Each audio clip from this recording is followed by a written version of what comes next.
Salut, si tu tombes sur cette vidéo, ne saute pas là-dessus parce que dans cette vidéo, tu vas apprendre à résoudre toutes les questions possibles qu'on peut te poser dans le cours des champs magnétiques et de la force de Lorentz.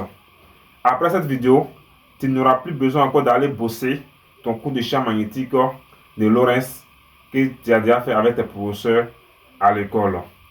Parce que dans cette vidéo, nous allons t'apprendre comment il faut répondre à toutes les questions possibles portant sur la force de Lorentz et le champ magnétique. Voilà pourquoi vous voyez cette figure qui est figurée ici au tableau ci-contre. Alors sans nous faire tarder, quelles sont donc les questions auxquelles nous pouvons faire face dans le cours du champ magnétique dans nos différents examens. La droite qui est ici en ligne plein, l'axe des données OY, et puis la droite qui est ici en pointé ici. Alors, c'est dans cette région-là, délimitée par ces deux droites-là, que règne le champ magnétique. Au-delà de cette région, c'est-à-dire la région qui est ici, la deuxième région qui est ici, délimitée par la droite qui est en pointillé, et la dernière droite qui est là, il ne règne pas de champ magnétique dans cette région. Alors, c'est quoi le souci? Des particules étant en mouvement, ils quittant de la gauche vers la droite, ils pénètrent tous dans cette région où est le champ magnétique en un point O, avec une vitesse initiale que nous avons notée ici, V0. Qu'est-ce que nous observons? Nous observons que les particules, après être rentrées dans cette région où est le champ magnétique, les particules ont été déviées de leur trajectoire. Bon, on va pénétrer à ce point O là, et une fois pénétrées, il y a une force qui les a tirées vers le bas, dans cette région-là, du haut vers le bas ici. Alors cette force-là, ce n'est rien d'autre que la force magnétique de Lorentz. Dans une région où règne seulement que le champ des pesanteurs, c'est-à-dire le champ G, dans ces régions-là, une seule force était mise en évidence. Et cette force-là, ce n'est rien d'autre que le poids d'une particule. Eh bien, le poids des charges. Vous voyez un peu. Également aussi dans une région où on a le champ E. Uniquement que le champ E, dans une région électrostatique, alors il règne aussi là-bas une seule force que nous avons mis en évidence. Et cette force-là, ce n'est rien d'autre que la force électrostatique. Dans un champ électrostatique, il est associé à ce champ-là une seule force qui est la force électrostatique. Toutes les autres forces sont négligeables devant cette force. Il est également aussi de la même chose que dans une région où on a le champ B. Là-bas, nous avons seulement une seule force qui est mise en évidence. Et cette force-là, ce n'est rien d'autre que la force magnétique de Lorentz. Alors, si tu restes à la fin de cette vidéo, bon, tu vas comprendre vraiment toutes les démonstrations que vous avez vues dans le cours du champ magnétique en classe. Tu n'auras plus besoin d'aller encore bosser tous ces cours-là par terre. Parce que dans cette vidéo, c'est un résumé en même temps sur toutes les questions possibles et la méthode de résolution de ces questions-là que vous avez déjà vu dans le cours du champ magnétique. Alors, la première question à savoir ici, ils vont te demander par exemple, les particules après être rentrées dans cette région où on a le champ magnétique, ils vont te dire par exemple que, démontrer que leur mouvement ici est uniformément varié ou bien tout simplement de déterminer leur vecteur accélération. Mais c'est pas le vecteur accélération, on peut aussi demander de déterminer la force magnétique de Lorentz. Alors, dans la première question ici, la première question que nous allons évaluer, nous allons essayer de déterminer la valeur du vecteur accélération. Tout simplement. Maintenant, il faut savoir que pour pouvoir déterminer dans un exercice de dynamique, pour pouvoir déterminer la valeur du vecteur accélération, on utilise plus généralement la relation de centre d'inertie, c'est-à-dire le principe de centre d'inertie, qui est aussi appelé la deuxième loi de Newton. Nous précisons d'abord nos systèmes. Après le système, nous allons ici faire le bilan des forces. Préciser d'abord le référentiel dans lequel nous travaillons. Et après, nous allons appliquer le théorème de centre d'inertie. Mais avant tout, nous allons d'abord essayer de voir dans quel sens ou dans quelle direction le champ magnétique ici est orienté et dans quelle direction aussi la force magnétique de Lorentz ici est orientée. On peut déjà déterminer sa direction et son sens même à travers la figure. Parce que les particules ayant été pénétrées au point O ici, dans cette région-là, on voit que normalement, si les particules n'étaient pas déviées, elles allaient suivre la direction de leur vecteur vitesse V0. On voit que le vecteur vitesse V0 a une direction rectiligne. C'est-à-dire c'est une droite. Mais on voit que les particules ici, à partir du point O ici, on commence à faire quoi? Au lieu d'aller tout droit, ils ont commencé à revenir un peu vers le bas. Jean a décrit au moins une trajectoire circulaire. Mais c'est cette trajectoire-là, son sens là, c'est vers le bas. Jusqu'à ce que, arrivé au point M ici, les particules puissent sortir dans la région ouvrant le champ magnétique. Alors, le sens de cette déviation-là nous donne ici tout directement le sens et la direction de la force magnétique de Lorentz. Par exemple, c'est cette force-là qui va essayer de perturber un peu, c'est-à-dire de dévier les particules de leur trajectoire initiale. Donc, c'est qu'ils ont dit que la force magnétique de Lorentz, si par exemple nous prenons un point sur la trajectoire ici, un point ici, un point ici, un point ici, il dit que la trajectoire d'un corps, c'est l'ensemble des positions occupées par ce corps. C'est-à-dire, c'est une infinité de positions. Donc, si nous sommes ici, par exemple, supposons que si nous sommes en ce point haut là, donc la force magnétique de Lorentz, c'est tout simplement dirigée vers le bas sur cette verticale. Également, aussi, si nous sommes ici, la force magnétique de Lorentz allait diriger ici sur cette verticale au fur et à mesure. Donc, on va supposer que nous sommes au point M ici, au point de sortie, c'est-à-dire au point M ici, la force magnétique de Lorentz ici, elle est comment? Elle est centripète, donc elle est suivant toujours le rang de la trajectoire. Donc, dans le cas ici, le centre de la force magnétique de Lorentz est centripète. Donc, nous avons ici la force magnétique de Lorentz que nous pouvons noter comme ça, Fm. Donc, voici son sens qui est là. Mais la force magnétique de Lorentz, c'est bon, vous devez savoir, cette force-là, sa direction ici n'est pas oblique. En réalité, sa direction est verticale. Mais son sens ici, c'est dirigé vers le bas. Mais nous avons ici le vecteur vitesse V0 des particules. Alors, pour pouvoir représenter le sens du champ magnétique B, il faut d'abord connaître le signe de la chaîne des particules.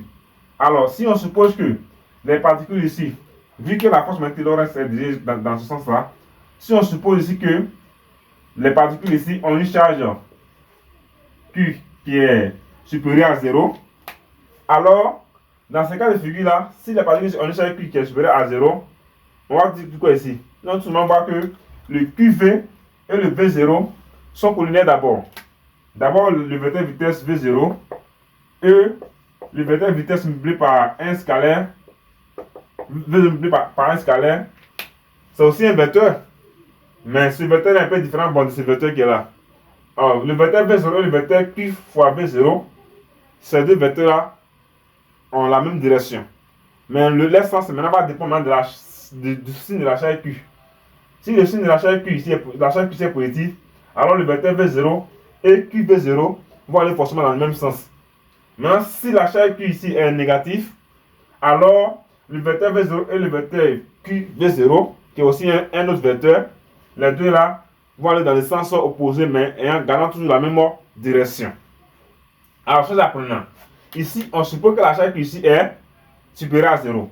Ce qui veut donc dire que le vecteur Q0 et le vecteur V0 ont non seulement la même direction, mais ici, ils ont forcément le même sens. Donc, s'ils ont forcément le même sens, alors on dit que pour représenter soit la force magnétique de Lorentz, ou même le vecteur QV0 et le vecteur champ B, on va utiliser quoi? L'arrêt de la main droite. Maintenant, pour utiliser l'arrêt de la main droite, il y a les éléments indicatifs. C'est-à-dire le pouce là, lui, il indique le sens de la force magnétique de Lorentz. Et les quatre doigts vont dans le sens du vecteur QV. Maintenant, c'est la paume maintenant qui nous indique ici le sens du vecteur champ magnétique. Donc, pour ce faire, qu'est-ce que nous allons faire? Alors, comme la force magnétique de Lorentz se dirige vers le bas, et on voit que le vecteur V0 va dans le sens, c'est-à-dire il va de la gauche vers la droite, mais sa direction aussi, elle est horizontale. La force magnétique, sa direction aussi est verticale. Mais concernant le sens de la force magnétique de Lorentz et le V0, comme la charge Q ici est positive, alors le QV0 aussi va dans le même sens que V0. Comme QV0 va comme ça, donc QV0 va aussi aller comme ça directement. Donc, comme c'est les quatre doigts qui vont aller dans le sens du QV0 et le pouce aussi va aller dans le sens de la force magnétique de Lorentz, alors ces apprenants, c'est que ici, on ne va pas du tout s'embrouiller. C'est qu'ici, on fait comme ça. Et si nous faisons comme ça, les 4 doigts dans le sens de QV indiqué au tableau, et le sens de la force magnétique qui est indiqué par le pouce, vous voyez très bien que, comme le champ magnétique, son sens est indiqué par la paume, vous voyez très bien que ma paume vous regarde. Si ma paume vous regarde, ça veut donc dire que le champ magnétique ici sera tout simplement sortant. C'est-à-dire qu'il va venir vers vous. Si nous supposons que la charge ici est positive. Alors, or, selon les axes du repère, si nous voulons partir un peu dans le nombre des choses, la direction ou même le sens des trois vecteurs de l'espace, c'est-à-dire les IJK, le K ici est entrant. Donc, si nous voulons forcément que le sens de la force magnétique de Lorentz puisse aller dans le sens du vecteur K qui est entrant, alors ça veut donc dire que nous allons essayer de faire de reconstruire encore ce vecteur-là. Moi, je pourrais que le vecteur K ici est plutôt sortant au lieu d'entrant. Vous voyez un peu. Donc ici, ça c'est le symbole d'un vecteur entrant et le symbole d'un vecteur sortant, c'est-à-dire on reprend tout simplement. On fait ce rond-là et on met un point au milieu. Donc ça veut donc dire désormais que le sens du vecteur champ B est aussi sortant. C'est-à-dire le champ B ici est suivant sur le vecteur K. Le vecteur K que vous voyez ici, c'est un vecteur qui est perpendiculaire au plan du tableau. Quand on dit perpendiculaire au plan du tableau, ça veut dire que ça vient comme ça et puis ça pèse le tableau. Ça vient directement et puis ça pèse le tableau. Mais le sens des flèches, ça regarde vers vous. Donc c'est pas le tableau mais ça regarde vers vous. Si c'était entrant, ça allait regarder dans le sens du tableau. Alors ces apprenants, après avoir représenté le vecteur champ magnétique, la force magnétique de Lorentz, on va maintenant passer à la résolution des questions. La première question qu'on peut nous poser ici, on va nous demander de déterminer l'expression du vecteur accélération. Alors, comment il faut faire pour déterminer l'expression du vecteur accélération? Donc, il met ici la première question. Nous allons d'abord préciser le système, comme je l'ai déjà dit, mais ce sont des choses que nous allons dire ici à l'oral. Alors, le système ici, comme bien entendu, ce sont les particules qui pénètrent dans cette région où est le champ magnétique. Donc, les particules qui ont une masse que nous pouvons appeler la masse petit m. Le référentiel dans lequel nous travaillons ici, c'est un référentiel supposé galiléen. Maintenant, le bilan des forces, comme nous avons déjà dit, puisque dans cette région, il règne un champ magnétique, alors la seule force qui est prioritaire ici, ce n'est que la force magnétique de Lorentz. Donc, dans le bilan des forces, je vais exprimer la force magnétique de Lorentz. Maintenant, la quatrième étape, la dernière étape, avant la dernière étape, nous avons précisé d'abord le repère. Le repère dans lequel nous travaillons, c'est un repère d'espace. C'est-à-dire le repère O, I, J et puis K. K qui est perpendiculaire au plan du tableau, mais sortant. La dernière question maintenant, et la dernière étape maintenant, c'est quoi? Appliquons le théorème de centre d'inertie.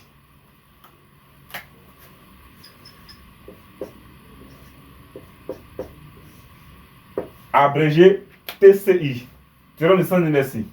Qu'est-ce que nous dit ce théorème? Ce théorème dit que la somme vectorielle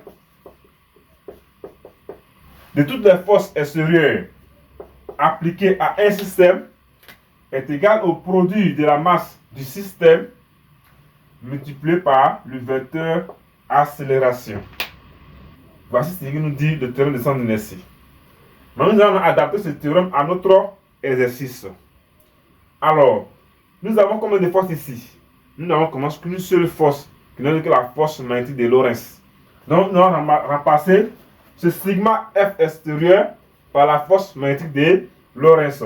C'est une somme vectorielle des forces. Donc, nous allons avoir tout simplement que le vecteur Fm, c'est tout simplement égal à la masse fois le vecteur accélération. Puis c'est le vecteur accélération que nous voulons déterminer.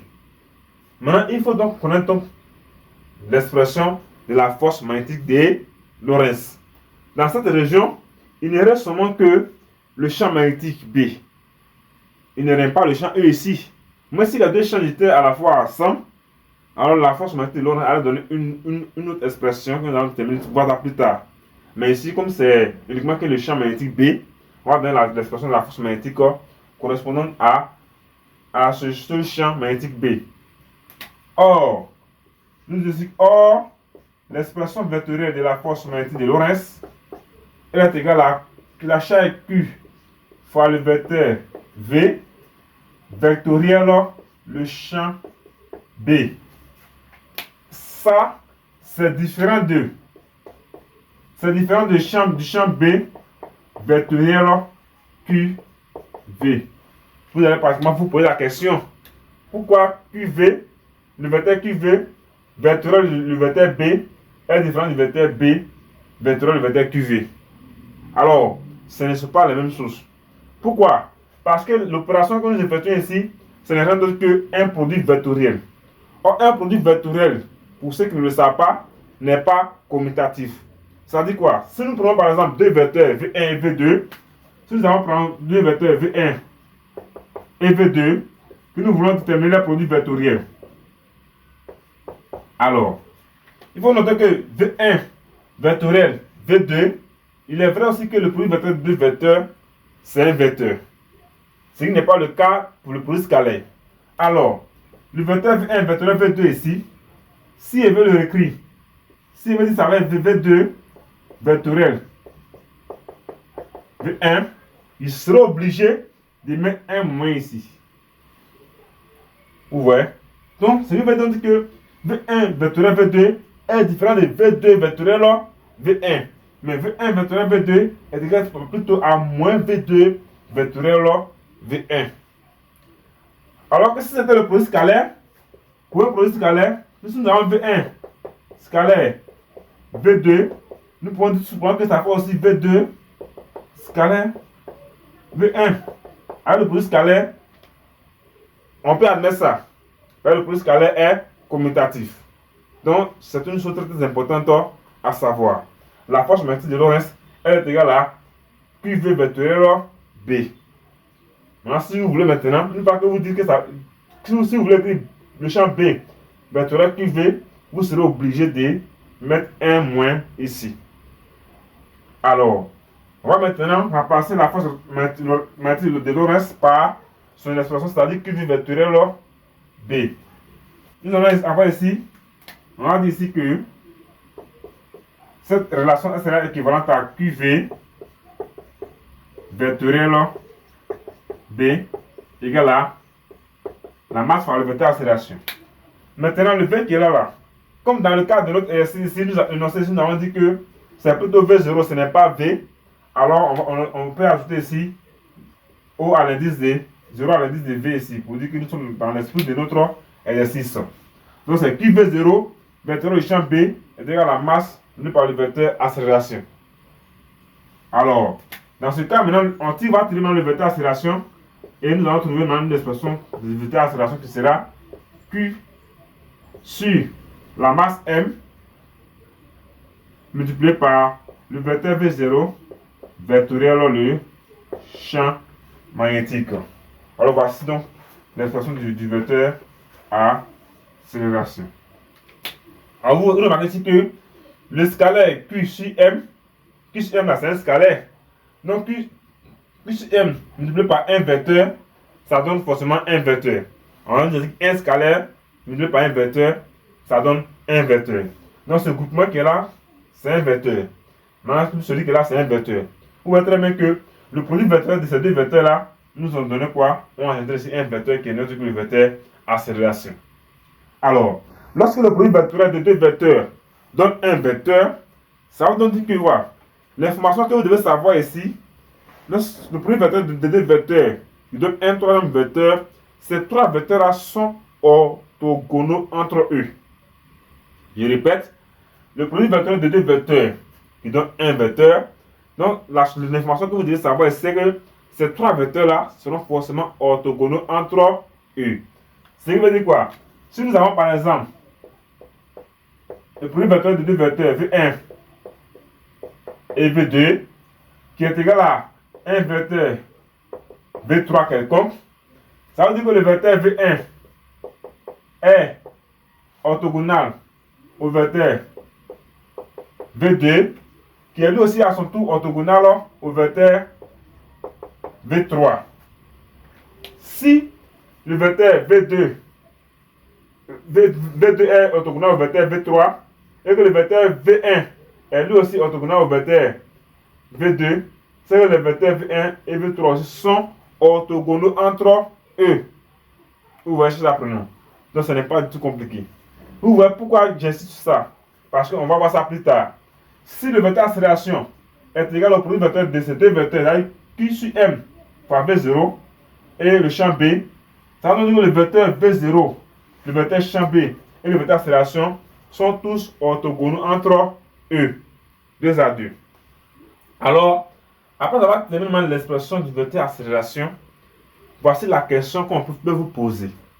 On peut vous poser à savoir, est-ce que, c'est vrai, nous avons ici un repère d'espace, OIJK, mais est-ce que les particules ayant été pénétrées dans cette région où le champ magnétique ici, est-ce que les mouvements s'effectuent effectivement dans l'espace comme nous le voyons ici? Donc on va essayer de voir si le mouvement s'effectue dans l'espace ou bien si c'est dans un plan bien précis. Alors pour ce faire, on peut vous poser la question. Puisque ici, on voit donc que ici, le champ P ici est comment? Est au plan du tableau. Donc ça veut dire l'axe suivant le vecteur K ici, l'axe OZ ici, est forcément l'axe aussi qui est perpendiculaire au plan du tableau. Est-ce que le mouvement des particules ici a-t-il lieu suivant l'axe OZ? C'est la question que nous allons se poser. Donc pour ce faire, nous allons essayer de voir, on peut souvent vous poser la question de savoir ou bien de montrer que le mouvement des particules ici s'effectue tout simplement dans un plan bien précis à déterminer. Voici la deuxième question que vous pouvez rapporter à l'examen qui maintenant, comment nous allons montrer que ici le mouvement des particules se fait dans un plan? Alors il faut très bien suivre cette partie. Par exemple, cette partie elle n'est pas du tout compliquée, mais elle est purement mathématique. Alors, qu'est-ce que nous allons essayer de faire ici? Le petit 2 ici, on va vous montrer que le mouvement est plan. Maintenant, nous allons préciser le plan suivant lequel le mouvement des particules ici s'effectue. Alors, chers apprenants, lorsque nous étions encore dans le cours de la cinématique du point matériel, si nous avions un point matériel M qui avait par exemple les équations réelles sous cette forme, X qui était égal à, je donne un exemple, X égale à par exemple 2T, Y égale à par exemple 3T carré plus 1, et Z égale à par exemple une constante. Je peux prendre 2 comme 0. 2 c'est une constante. Alors on voit ici que le point matériel M ici, nous avons vu que suivant l'axe des abscisses X ici, sa composante suivant X ici est comment? C'est une fonction qui varie en fonction du temps T. Les paramètres et l'ordre X ici, Y et Z ici. On va ici que c'est seulement X et Y qui varient en fonction du temps T. Comme le Z ici, c'est une constante, il n'y a pas de T dans la fonction de Z, alors, qu'est-ce qu'on disait? On disait tout simplement que le mouvement des particules, d'un tel particule, d'un tel point matériel, était quoi? Plan. Parce que si on prend un observateur sur cet axe-là, si nous prenons un observateur sur cet axe-là, c'est-à-dire l'axe OZ, cet observateur-là, lui, il verra le point M comme étant fixe. Pour lui, le point M là ne serait pas en mouvement. Puisque ici, la position du point M ici, sur l'axe OZ ici, ne varie pas en fonction du temps T. Ça veut dire que, peu quel que soit le temps T, le point M sera toujours à la position 2 par rapport à l'axe des OZ, à la cause Z. Donc, souvent, on voudrait souvent que un tel point là ne fait pas de mouvement sur l'axe OZ. Parce que l'axe OZ ici n'est pas une fonction variable en fonction du temps T. Vous voyez un peu. Maintenant, on voit ici que X et Y. On voit ici que la position du point M ici va changer au fur et à mesure, au cours du temps. Par exemple, si le temps T, on prend une valeur par exemple pour le temps T, si on prend le temps T égal à 1, on aura X égal à 2 fois 1 qui fait 2, Y égal à 2 fois et 3 fois 1 carré qui fait 3, plus 1 ça fait 4. Donc, du coup, si le temps T égal à 1, X, on aura une valeur X égal à 2, Y égal à 4. Mais ça ne sera pas la même valeur si nous changeons la valeur du temps T. Si nous prenons par exemple le temps T égal à 2, à ce moment maintenant, X devient quoi? 2 fois 2 qui va faire 4, vous voyez. Donc, ça veut donc dire que quoi? La fonction x ici, y ici, les deux paramètres là varient en fonction du temps t. Donc, si on prend les oscillateurs qui seront sur ces deux directions-là, et ils vont voir le point M en train de bouger. Ils vont voir le point M en mouvement. Par contre, celui de l'as OZ ne verra pas le point en mouvement parce que, quel que soit le temps t, garde toujours la même valeur, il y a une même ordonnée z qui est égal à 2. Z qui est égal à 2. Alors, pour montrer que le mouvement d'une particule ou des particules s'effectue dans un plan, il suffit tout simplement que les trois directions sont de l'espace là, démontrer que les trois directions de l'espace là, il y a une direction suivant laquelle les particules là ne se déplacent pas. C'est-à-dire que leur composante suivant cette direction là est une constante. Donc, c'est ce que nous allons montrer ici tout à l'heure. Nous allons essayer d'évaluer maintenant. Suivant quelle direction de l'espace, ici nous avons la direction OX, OY et OZ. Et ces directions-là sont respectivement dirigées par les vecteurs I, les vecteurs J et les vecteurs K. Alors, on va voir maintenant suivant quelle direction de l'espace ici, les particules, la position des particules ne change pas. C'est-à-dire que la position des particules ici est une constante. On va essayer d'analyser par rapport à OZ pour voir. Donc, pour ce faire, qu'est-ce qu'on a essayé de faire? Nous n'allons pas nous embrouiller. On va tout simplement prendre un cas pratique et très simple. Ici, nous voyons ici que le vecteur vitesse V0 ici est suivant quelle direction? Est suivant l'axe I. Vous voyez très bien ici. Le vecteur vitesse V0 ici. Alors que nous allons montrer tout simplement que nous venons ici démontrer tout simplement que la force magnétique de Lorentz est égale à quoi? À QV0 vectoriel le champ B. On peut aller avec cette expression pour voir faire cette démonstration. Alors on voit ici que, et nous avons dit quoi? Lorsque le produit vecteur de deux vecteurs donne un vecteur, alors ces trois vecteurs sont orthogonaux entre eux. Ça c'est la première information. Comme ces trois, le produit vecteur de QV0 et de B donne ici le vecteur, c'est-à-dire la force magnétique de Lorentz, ce qui veut donc dire que le vecteur V0 et le vecteur FM sont pendus en eux, et aussi le vecteur V0 et le vecteur B, champ B sont aussi pendus en eux. Donc ça implique que FM orthogonal à V0, dans tous les cas, puisque V0 et V0 sont déjà collinéaires. Donc si FM est orthogonal à V0, et à QV0, c'est qu'il est également aussi orthogonal à V0, parce que deux droites parallèles seront forcément perpendiculaires à une même droite. Ça c'est logique. Alors, ici aussi le vecteur V0 ici est également aussi perpendiculaire au champ magnétique B. Mais on va essayer de prendre choisir les deux informations là pour pouvoir faire nos démonstrations. Alors on va essayer de prendre la deuxième information. Le vecteur vitesse V0. Voici V0 ici est orthogonal au champ B. Si V0 ici est orthogonal au champ B, maintenant on voit ici que le champ B ici lui-même il est suivant quel vecteur unitaire? Il est suivant sur le vecteur unitaire K parce que les deux ici ont même direction et même sens. Donc on va donc dire quoi? Or, le vecteur champ B ici est égal à quoi? À B suivant le vecteur unitaire K. Donc voici, on peut écrire le vecteur B ici comme étant une combinaison linéaire des vecteurs de l'espace. Nous avons ici OIJK parce que ici le vecteur champ B ici est perpendiculaire au plan IJ. Donc du coup sa composante suivant les deux directions est forcément égale à 0. Donc voilà pourquoi le vecteur champ B ici est égal à B suivant K. Par lui-même il est totalement suivant la direction OZ, c'est-à-dire la direction K. Alors, on voit ici que cette expression qui est là, elle nous permet d'écrire quoi?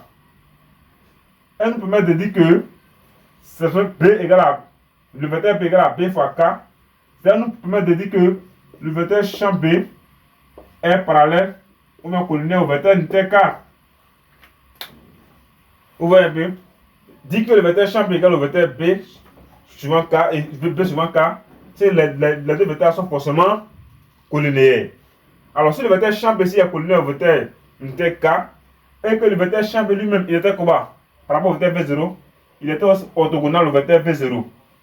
Comme le vecteur champ B ici est orthogonal au vecteur V0, et il est collinéaire au vecteur K, c'est qu'également nous pouvons dire ici que le vecteur V0 ici également est aussi orthogonal au vecteur quoi? Bon, pour faire cette démonstration plus claire, nous on remplace le vecteur champ B là par son expression. Là vous allez bien voir. Alors le vecteur V0 ici sera comment? Orthogonal au vecteur, on va remplacer le vecteur champ B ici par son expression, c'est-à-dire à B suivant K, pour que vous puissiez mieux comprendre. À ce niveau-là, le vecteur B suivant K, B suivant B c'est la norme du vecteur champ B. La norme du vecteur champ B c'est un scalaire. La norme d'un vecteur c'est un scalaire. Donc le P qui est là c'est un scalaire. Donc un scalaire par un vecteur, c'est toujours un vecteur.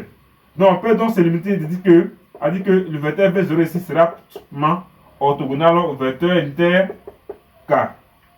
C'est ce que ça veut dire. Maintenant, si le vecteur V0 ici est orthogonal au vecteur unitaire K, c'est que ça veut dire que la composante du vecteur V0, suivant le vecteur unitaire K, elle sera égale à combien? Ça veut dire V0 suivant Z. V0 lui-même, sa direction est perpendiculaire au vecteur unitaire K. C'est que sa composante suivant ce vecteur-là, sa projection là, serait forcément égale à 0. C'est ce que ça veut dire. Parce que si on prend un vecteur perpendiculairement par rapport à un axe, sa composante suivant cet axe-là est nulle. Donc, V0 étant perpendiculaire à K, c'est-à-dire au Z, c'est que V0 suivant Z aussi égale à 0. Or, il faut donc noter que, le vecteur vitesse égale à quoi? La dérivée du vecteur position. Si nous pouvons appeler OM, comme ce vecteur position, par rapport au temps T. C'est que nous dit que pour avoir V0 suivant Z, on va prendre la dérivée par rapport à Z, de là au Z suivant par rapport au temps T. Donc si V0 suivant Z, ça va faire Z point, que nous avons déjà évalué en cinématique du point matériel. V suivant X, ça va faire X point. X point, c'est que la dérivée de X par rapport au temps T. Z point, c'est la dérivée de Z par rapport au temps T. Alors, donc, V0 ici est égal à dérivée de Z par rapport au temps T. Donc, on va venir remplacer V0 ici par V0 suivant Z ici par cette expression. Donc, on aura la dérivée de Z par rapport au temps T serait égal ici à 0. Si la dérivée de Z par rapport au temps T est égale à 0, c'est que Z lui-même, est-ce que Z ici varie en fonction du temps T? Alors, on sait très bien que c'est la dérivée d'une constante par rapport à une qui ne varie pas en fonction d'une variable qui fait 0. Donc, si la dérivée de Z par rapport au temps T est égale à 0, c'est veut dire que Z qui est là ne varie pas en fonction du temps T. Donc, si Z qui est là ne varie pas en fonction du temps T, ce qui veut dire que le mouvement ou bien le mouvement des particules ici, dans cette région ou dans le champ magnétique ici, suivant la direction OZ là, il garde une valeur constante, c'est-à-dire qu'il ne varie pas. Si nous prenons un observateur sur cette direction-là, l'observateur va voir que il va observer les particules comme étant fixes. Donc en ce moment, on peut écrire que Z, qui est ici, est une constante. Parce qu'on ne connaît pas sa valeur.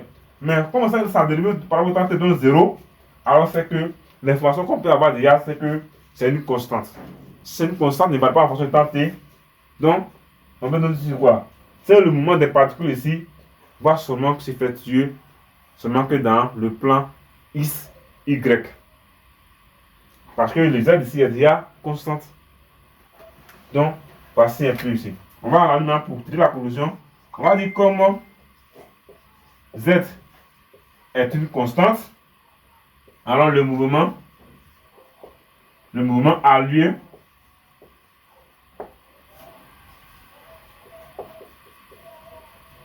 suivant le plan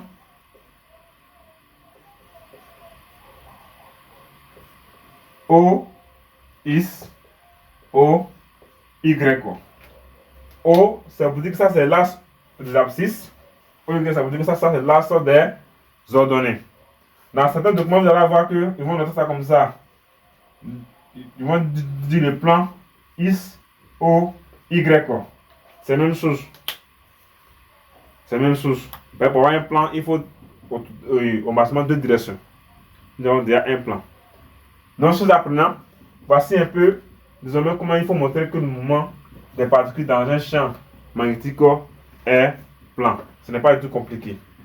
Alors, on va maintenant passer à la deuxième question auquel vous pouvez faire face. Dans cette question, on peut vraiment vous demander de montrer que les particules, tout le trajet, le parcours dans cette région où le champ magnétique B ici, il se déplace avec une vitesse constante. Donc, ça veut dire vous démontrer que le mouvement des particules ici est uniforme. Comment montrer cela?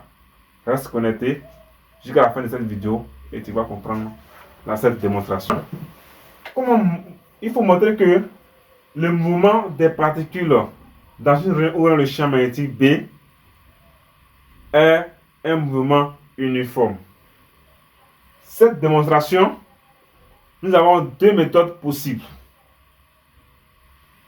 Nous allons d'abord faire la première méthode, qui est une méthode très simple et vraiment mathématique. Et nous allons maintenant faire la deuxième méthode après cette méthode-là, qui est le théorème de Naï cinétique. Alors, tu vas voir un peu l'importance de ce théorème-là, que vous avez déjà parlé depuis les classes antérieures. Alors, on va maintenant essayer d'appliquer ça avec la première méthode. La méthode très simple, mais purement mathématique, qui n'est pas aussi compliquée de comprendre. Cette méthode-là, c'est le même raisonnement que ce que nous allons débattre tout à l'heure comme pour le mouvement plan. C'est le même point de vue. Mais seulement que pour cette fois-ci, nous allons travailler avec le vecteur accélération et le vecteur champ magnétique pour montrer que le mouvement est uniforme. Pour montrer que le mouvement est uniforme, il faut montrer que la vitesse ici est une constante. C'est tout simplement ça. Mais pour montrer que le mouvement est plan, il faut montrer que sa direction, c'est suivant un axe ici, est une constante. Là, on prenait tout simplement, on raisonne entre le champ magnétique et la vitesse V0. Ça va montrer que la vitesse est constante. On va raisonner entre la vitesse et entre l'accélération et le champ magnétique. Alors, qu'est-ce que nous savons? Nous avons montré précédemment que le vecteur accélération était égal à Q sur M, le vecteur V0, vectoriel le champ magnétique B. Ça, nous avons déjà fait cette démonstration. C'était la toute première question. Or, nous avons dit que lorsque le produit vectoriel de deux vecteurs donne un vecteur, ces trois vecteurs sont orthogonaux entre eux. Donc, si nous avons déjà cette information, c'est que c'est déjà très bon. Alors, dans cette expression qui est là, implique ici que le vecteur accélération est orthogonal au vecteur V0 et le vecteur accélération aussi est également orthogonal au vecteur champ magnétique B. Vous voyez? Si le vecteur accélération est orthogonal au vecteur champ magnétique B, alors qu'est-ce que nous allons faire? On peut prendre la première relation, mais on ne peut pas prendre la première relation pour la vitesse même I est déjà. Mais on va donc prendre la deuxième relation où il n'y a pas de vitesse ici pour montrer que la vitesse est constante.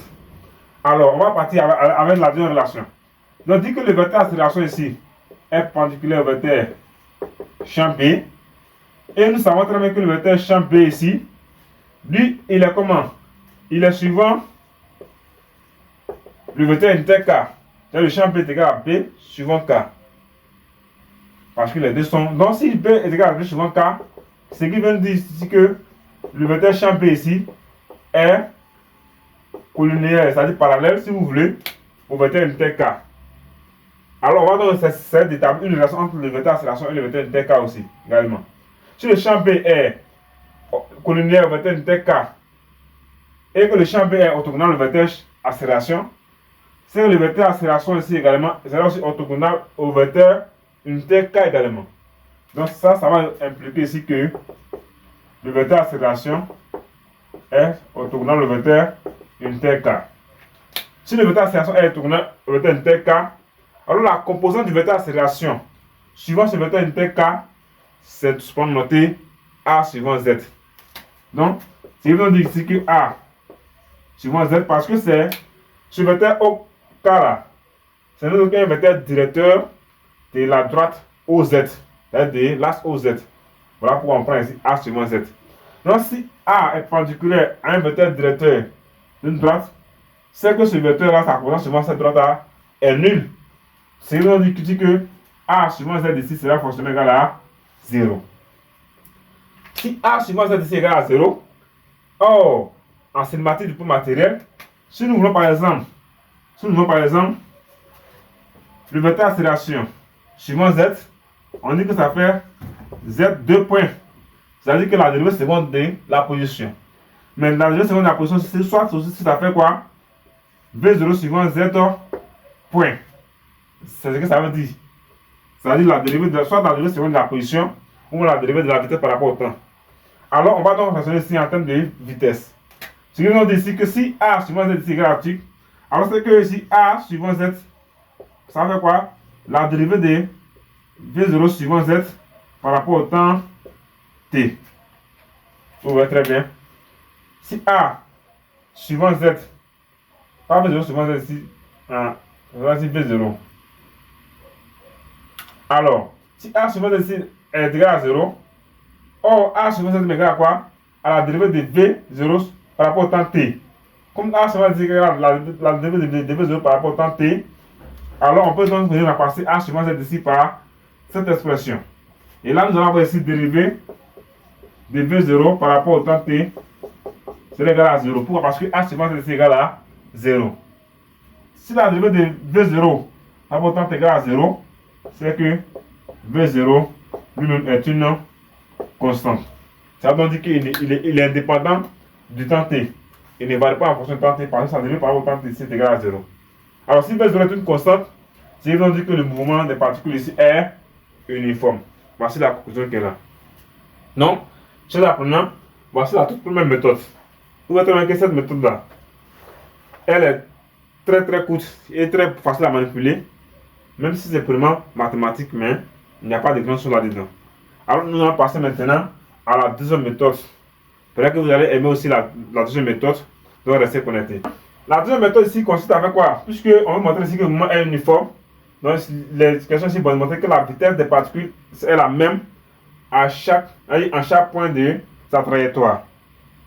Donc, mais pour nous, on essaie de démontrer souvent que la vitesse des particules au point O, c'est-à-dire au point d'entrée dans cette région-là, est égale à la vitesse des particules au point de sortie, qui est le point M.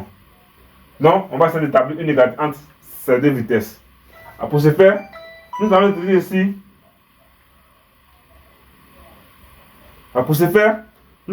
Le théorème de l'énergie cinétique. Que nous dit ce théorème de l'énergie cinétique?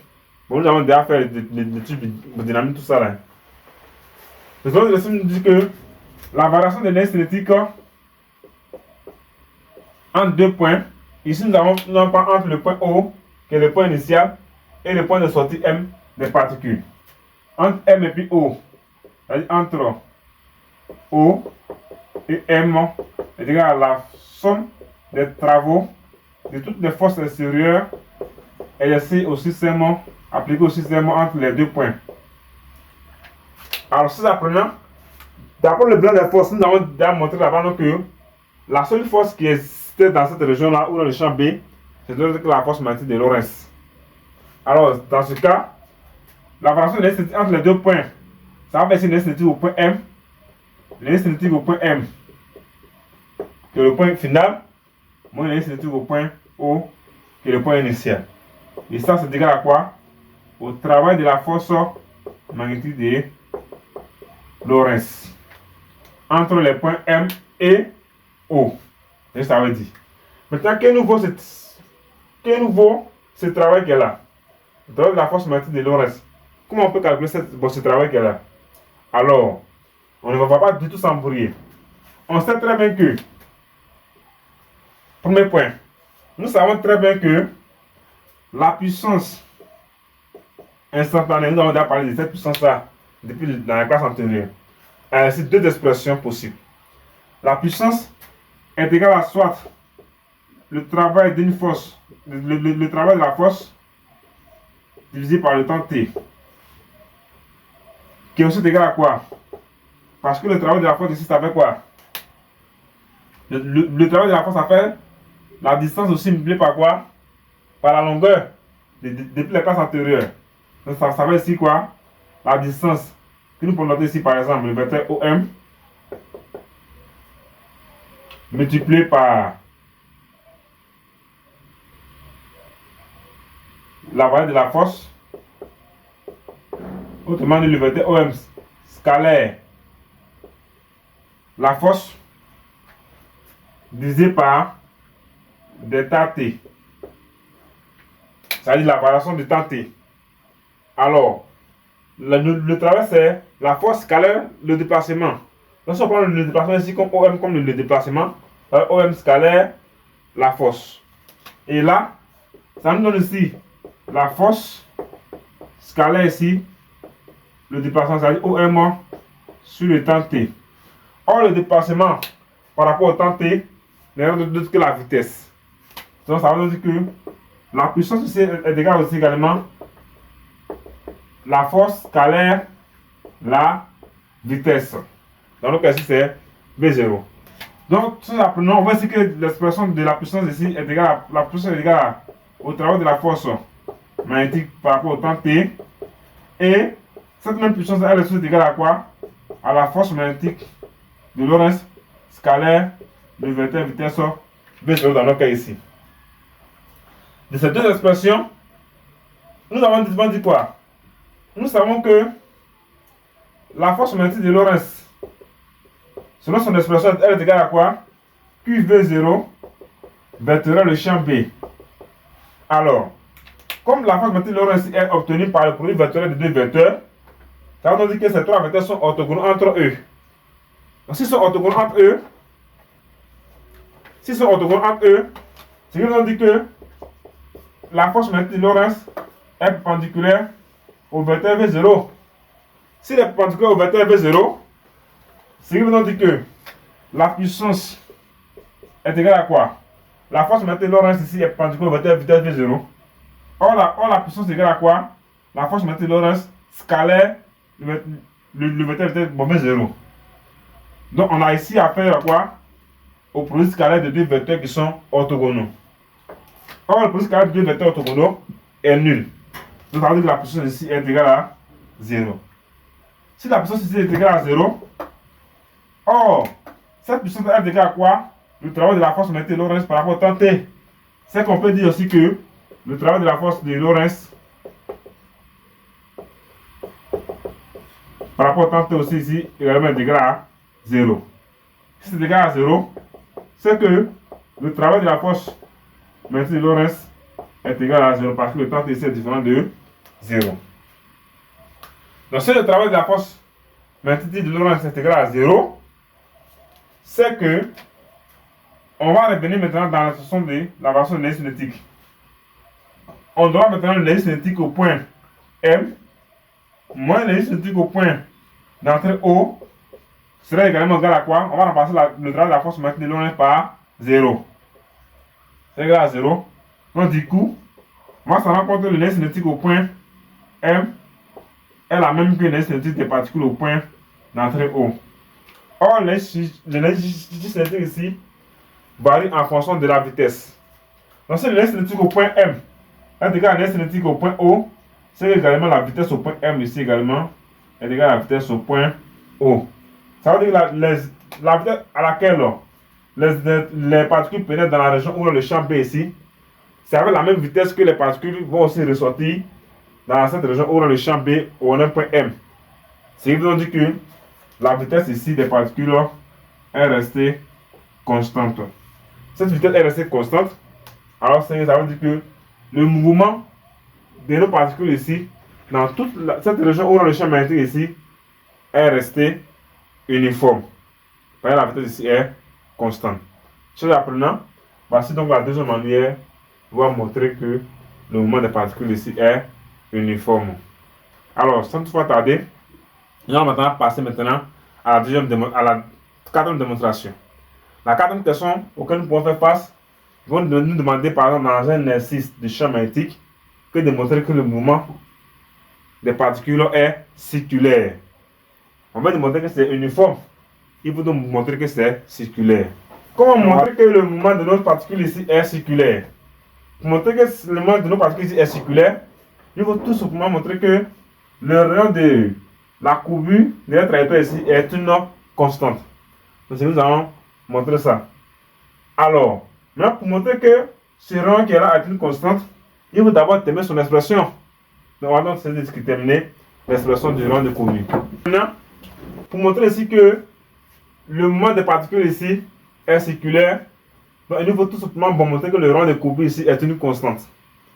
Donc pour montrer que le rayon de courbure ici est une constante, il faut d'abord déterminer d'abord son expression. Alors comment nous faire donner son expression? Alors dans ce cas, nous essayons de travailler un peu dans la base de Frenet. Pour travailler dans la base de Frenet, il faut d'abord associer pour cette base-là, on va associer pour cette base-là au point de sortie M ici, des particules dans cette région où règne le champ magnétique. Donc, on va supposer que la composante tangentielle de la base de Fresnel ici, nous allons déjà noter ça, le vecteur tau. Donc, on suppose que le point M ici, c'est l'origine de cet espace-là.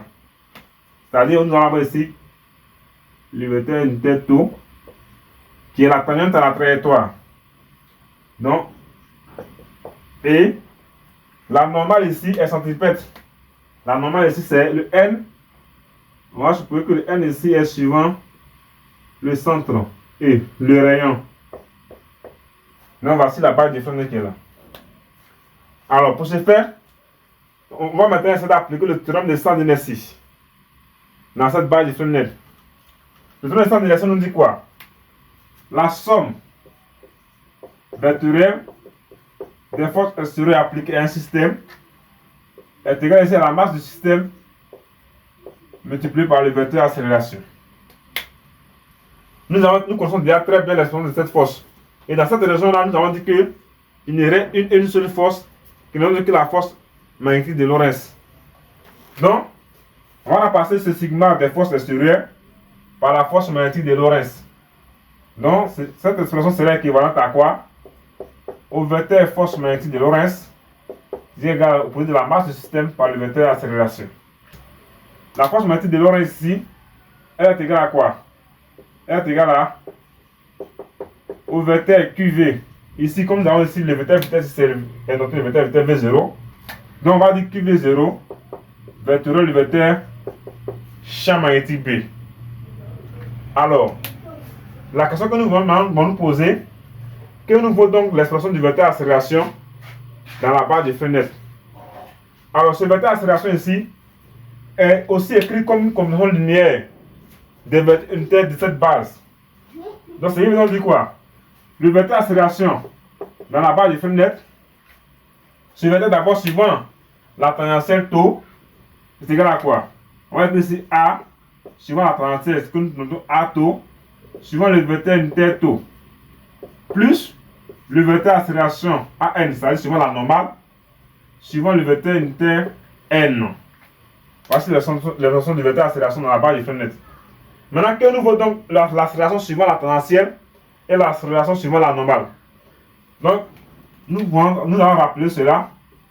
C'est quelque chose que nous avons déjà vu ça dans le cours de la cinématique du point matériel. Le vecteur accélération suivant la tangentielle dans la base de Fresnel, ce n'est rien que la dérivée de la norme du vecteur vitesse par rapport au temps t.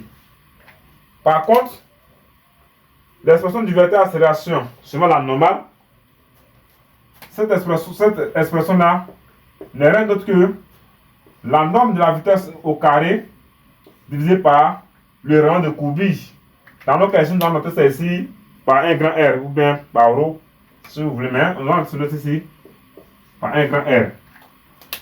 Donc voici l'accélération suivant la normale de la base de Fresnel et l'expression de l'accélération suivant la tangentielle de la base de Fresnel. Ce n'est pas la dérivée du vecteur vitesse, non, c'est la dérivée de la norme de la vitesse, du vecteur vitesse par rapport au temps t. Alors, ceci apprenant, mais pour ce faire, voici la relation de centre d'inertie que nous avons établie ici. Nous allons d'abord projeter cette relation-là suivant les axes de cette base, de la base de Fresnel, c'est-à-dire les axes O et tau, et puis nous avons N. On voit ici très bien que l'expression de le vecteur Fm, la force magnétique de Lorentz, est totalement suivant un seul axe dans cette base. Et cet axe-là n'est rien d'autre que le vecteur unité N. Or, comme c'est une base, bien entendu, c'est le vecteur unitaire de ces deux bases-là, et bon, ces deux directions-là, les vecteurs directeurs de ces deux directions-là seront forcément perpendiculaires, puisque c'est une base. Si les deux vecteurs sont orthogonaux, c'est évident dit que la force magnétique de Lorentz ici est perpendiculaire à la tangentielle. Parce que la force magnétique de Lorentz est suivant le vecteur unité N. C'est-à-dire est suivant la normale. Or, la normale est perpendiculaire à la tangentielle. Donc, cette force-là serait forcément aussi perpendiculaire à la tangentielle. Donc, on va maintenant projeter cette expression dans la base de Fresnel. On va ici que la force magnétique de Lorentz suivant la tangentielle que nous allons noter comme ça, on va dire que c'est égal à 0. Pourquoi? Car le vecteur, la force magnétique de Lorentz est orthogonale au vecteur tau. Et ici, l'expression de la force magnétique de Lorentz suivant la normale, on va dire ici qu'elle est égale à quoi? C'est vrai que la force magnétique de Lorentz suivant la normale ici, les deux sont dans la même direction.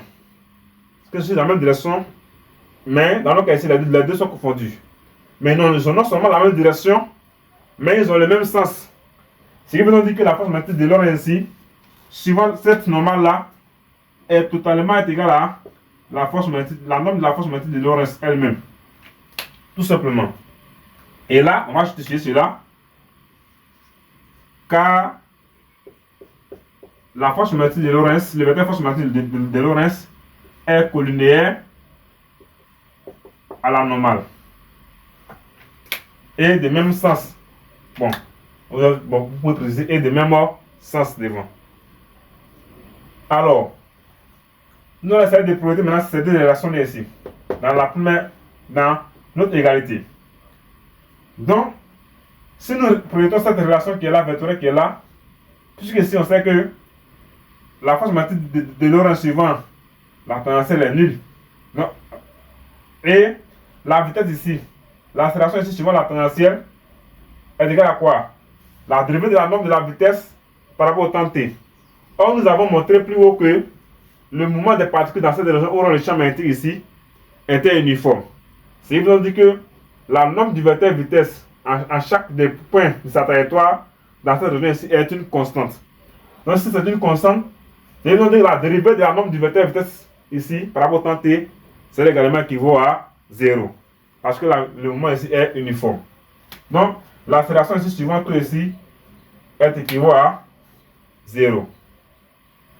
Donc on voit ici que les deux vecteurs qui sont ici, les composants suivants, la tangentielle dans la base de Fresnel ici est nulle.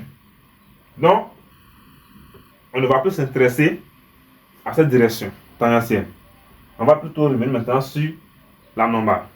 Donc, ce qui veut donc dire que dans cette relation-là, on va essayer d'écrire que la force magnétique de la normale, c'est égal à la masse, au produit de la masse du système doublé par le vecteur d'accélération suivant la normale aussi.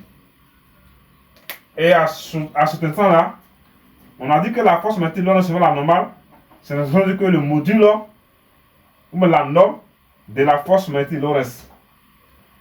Or, cette norme-là et l'accélération suivant n ici, la normale ici, est égale à la norme de la vitesse au carré par rapport et sur le rayon de la courbure. Donc, on va donc remplacer ces deux expressions-là par les valeurs.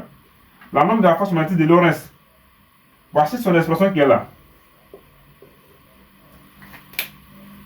D'abord, la force magnétique de Lorentz est égale au produit vectoriel des deux vecteurs. Maintenant, on a dit quoi? Puisque ce vecteur qui est là est égal au produit vectoriel des deux vecteurs, ces trois vecteurs sont tous orthogonaux entre eux. S'ils sont orthogonaux entre eux, c'est évident dire que l'angle formé respectivement entre deux directions, entre deux vecteurs, est un angle droit. Or, le produit vectoriel des deux vecteurs est égal à quoi? C'est rien d'autre que, si je prends par exemple, je veux très bien deux vecteurs V1 et V2 que je vais calculer les produits vectoriels. D'abord, comme on a dit là, le produit vectoriel de deux vecteurs est un vecteur. Mais il y a plutôt calculer les normes. Si je calcule la norme des produits vectoriels de ces deux vecteurs, alors je vais dire quoi? Ça fait la norme du vecteur V1 multiplié par la norme du vecteur V2 multiplié par le sinus de l'angle formé entre les deux vecteurs, c'est-à-dire V1 et V2. Ça, c'est un peu différent du produit scalaire. Alors, puisque ces deux vecteurs-là, les produits vectoriels donnent ici un vecteur, ça veut dire qu'ils sont orthogonaux entre eux. Ils sont orthogonaux entre eux, c'est que l'angle formé entre les deux-là est un angle droit. Or, le sinus d'un angle droit est égal à 1. Donc, c'est évident que la norme du produit vectoriel de deux vecteurs ici, si les produits vectoriels de ces deux vecteurs donnent un vecteur, c'est que la norme là se limite tout simplement au produit de la norme de ces deux vecteurs. Tout simplement. Parce que son sinus est égal à 1. Donc, c'est évident qu'à ce niveau-là, où nous sommes ici, pour déterminer la norme du vecteur, c'est-à-dire la force magnétique de Lorentz, puisque c'est la résistance de quoi? De produit vectoriel de deux vecteurs. Alors, ces deux vecteurs sont également aussi orthogonaux entre eux. C'est que la norme de ce produit vectoriel-là, c'est tout simplement les normes et le produit de les normes. Puisque ici, l'ensemble entre les deux directions-là est un angle droit. Donc, à cet instant-là, nous pouvons dire ici que on peut remplacer la force magnétique de Lorentz ici par la valeur absolue de la charge Q multipliée par la norme du vecteur vitesse V0 multipliée par la norme du champ B. Pourquoi nous mettons la charge ici en valeur absolue? Parce que ici, on veut déterminer la norme d'une force. On sait ici que la norme d'une force n'est pas une grandeur algébrique. Donc, c'est une grandeur positive qui doit être positive. Puisque la charge des particules ici peut être négative comme positive. Voilà pourquoi il est nécessaire, quand il est question de la norme de la force magnétique de Lorentz qui ne peut pas être négative, il faut donc prendre la charge ici en valeur absolue. Et là, nous allons avoir ici comme cette expression-là qui est égale à la masse du système multipliée par, on va remplacer également l'accélération suivant la normale par son expression qui est la vitesse V0 carré sur le rayon de Courby. Nous avons ici V0 des parts de notre égalité. Il y a V0 carré ici, et puis il y a V0 ici. Or, nous allons simplifier un V0. Et nous allons avoir ici tout simplement la masse sur le rayon fois V0, c'est égal à la valeur absolue de la charge Q fois le champ, fois la norme du champ magnétique B. Puisque nous, c'est la valeur du rayon, l'expression du rayon que nous cherchons. Alors, si nous tirons le rayon ici, nous allons tout simplement avoir ici que le rayon ici serait tout simplement égal au produit de la masse par la norme du vecteur V0 divisé par la valeur absolue de la charge fois la norme du champ magnétique B. Alors, si vous tirez très bien cette relation-là, vous avez obtenu que le rayon de Courby c'est égal à la masse, produit de la masse par la norme du vecteur vitesse sur la valeur absolue de la charge multipliée par la norme du champ B. Voici donc l'expression du rayon de Courby. Maintenant, on va maintenant montrer que ce rayon-là est une constante. Nous avons montré plus haut que la vitesse ici, que le mouvement des particules ici était uniforme, et la vitesse ici était équivaut à une constante là-bas. Donc la masse du système ici, n'étant pas variable, c'est une constante également. La norme du vecteur V0 est également aussi une constante. La charge des particules ici est aussi également une constante. Et la norme du champ magnétique B est également aussi une constante. Donc tout ce qui se trouve dans l'expression du rayon ici sont des constantes. Donc c'est évident que le rayon de Courby ici est également équivalent à une constante. Comme c'est une constante, alors on peut donc dire que le mouvement des particules ici, dans cette région où le champ magnétique ici, est circulaire. Quand on dit circulaire, ça veut donc dire que la trajectoire ici est un cercle.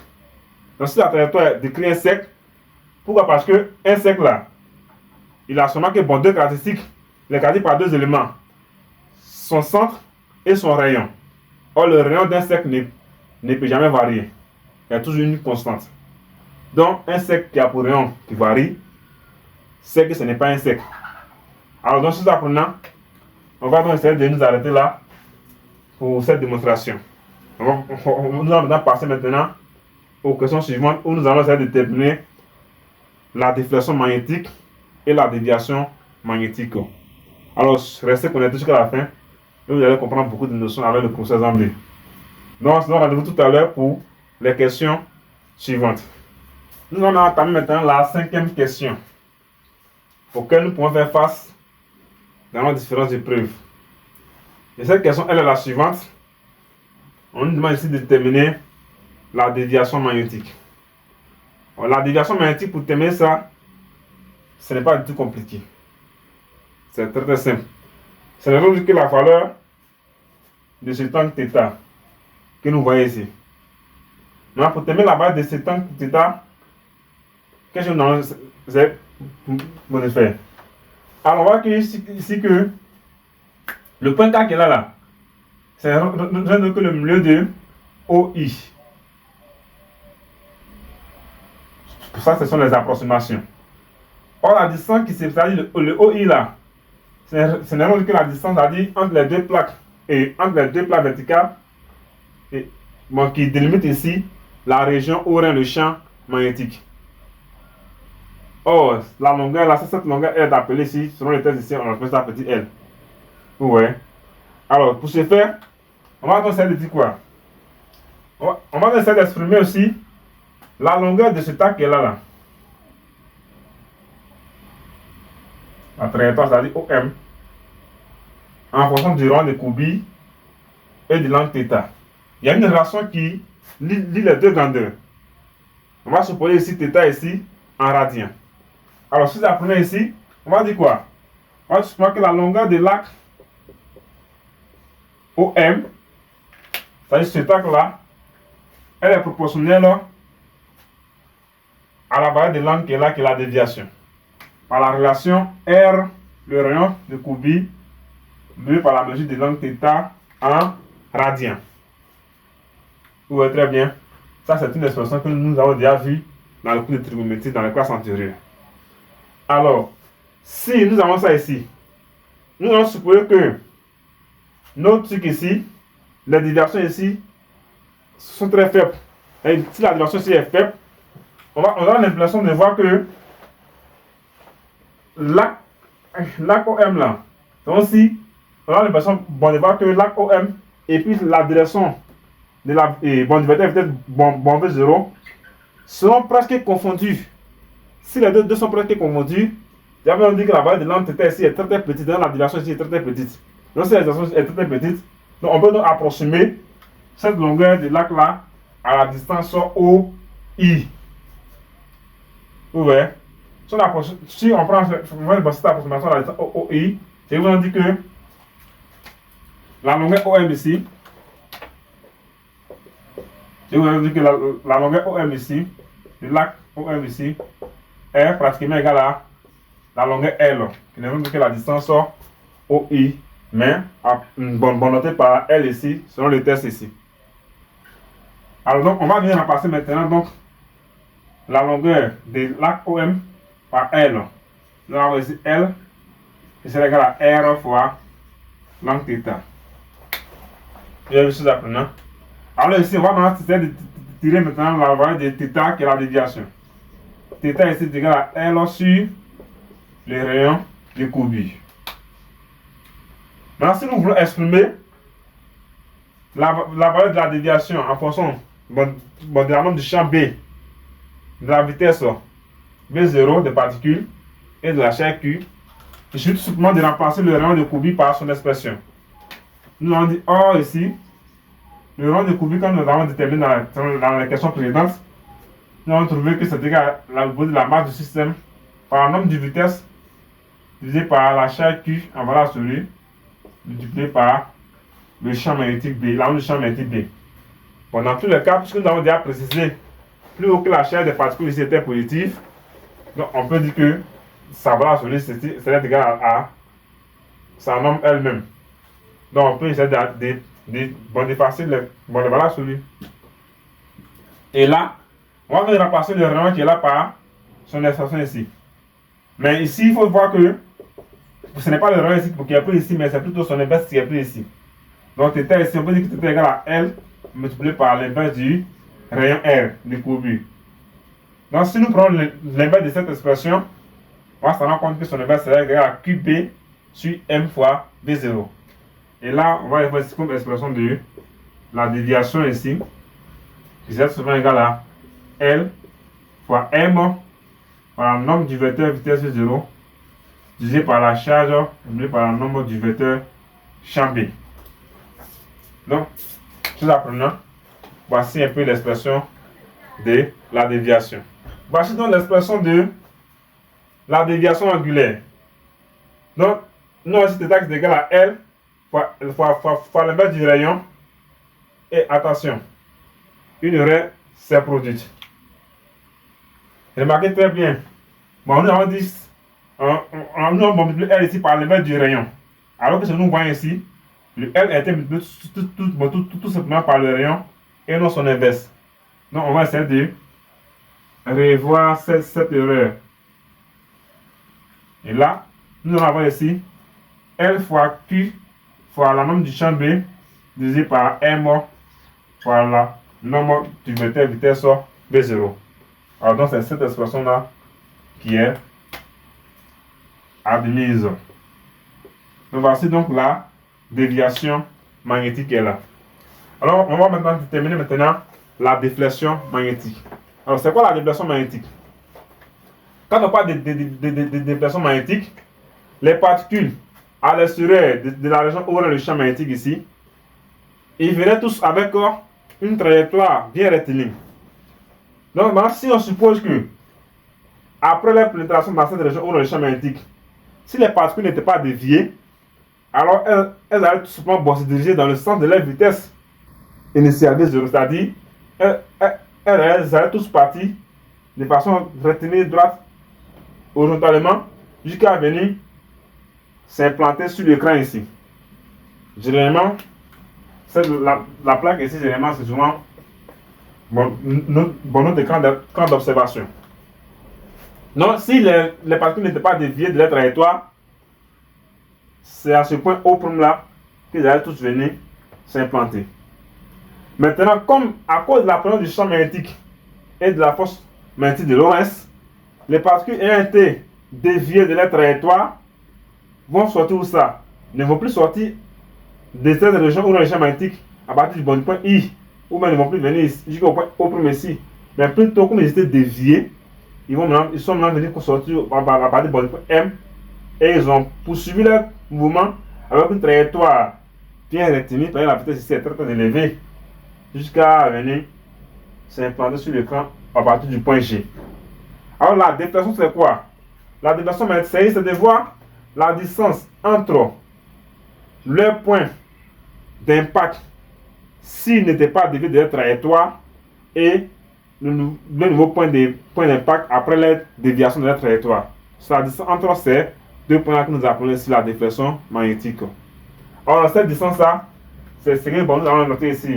Essayez d'entrer ici en rouge ici. Donc c'est la distance O'(G) que nous allons déterminer en fonction des paramètres du test. Nous allons déterminer la déflexion magnétique ici. Les questions ici de la distance O'(G). C'est cette distance qui est là.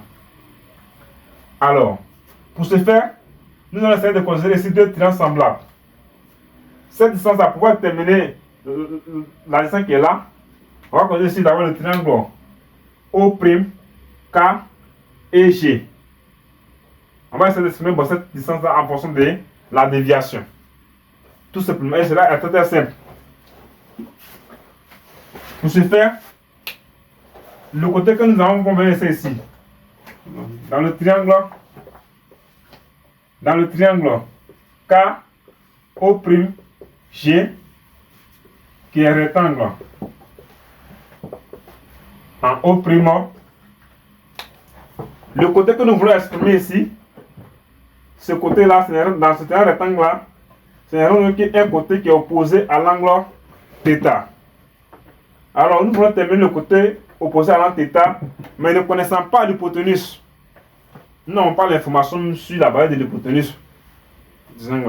Mais nous pensons plutôt, nous pouvons déterminer la valeur du côté adjacent à l'angle θ, c'est-à-dire le côté K O', ou bien O'K. Nous pouvons déterminer ça. Sachant très bien que le point K est le milieu du segment OI. Alors à ce niveau-là, donc pour pouvoir déterminer le côté opposé, ne connaissant pas l'hypoténuse, mais connaissant le côté adjacent, on va donc utiliser une grandeur mathématique dans la vie dans la classe antérieure. On va essayer de prendre la tangente de cet angle θ. Donc dans ce terrain qui est là, si nous prenons la tangente de θ, on va savoir comment que la tangente de l'angle θ est tout simplement égale à O'G, que nous allons terminer divisé par O'K. Alors, c'est O'G que nous voulons terminer. Et là, le O'G qui est la déflexion, c'est égal à tout simplement multiplié par la tangente de l'angle θ. Donc le O'K il est équivalent à quoi? Ce O'K c'est cette distance-là. On va trouver que le point K est le milieu du segment OI. Donc ça veut dire le O'K or O'K est égal d'avoir la distance KI plus la distance. Bon, si nous partons comme ça va beaucoup vous fatiguer. Parce que bon nous n'avons pas l'information sur la distance OI. Ou bien sur la première. Mais on va plutôt raisonner à partir de la distance O'.